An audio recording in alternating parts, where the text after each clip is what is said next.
A major blow today to the crux of former President Trump's legal defense as a federal appeals court in Washington, D.C. ruled against his broad claim of immunity.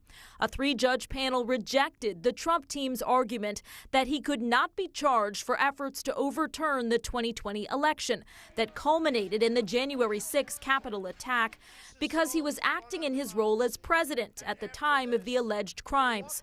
The judges, two Democrat-appointed, one Republican, unanimously agreed that, quote, former President Trump's stance would collapse our system of separated powers by placing the president beyond the reach of all three branches. Adding, we cannot accept that the office of the presidency places its former occupants above the law for all time thereafter. They referred to him as, quote, Citizen Trump, with all of the defenses of any other criminal defendant.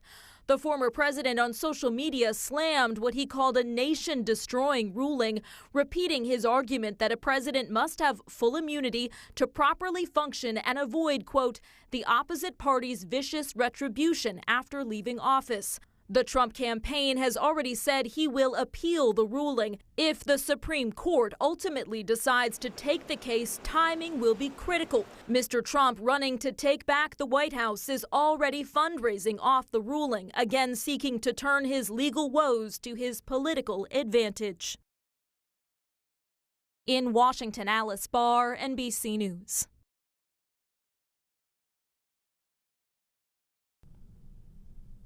On Thursday, the Supreme Court will hear arguments in a separate case over whether former President Trump should be allowed on the ballot in Colorado after that state's Supreme Court ruled he should be disqualified because he engaged in insurrection.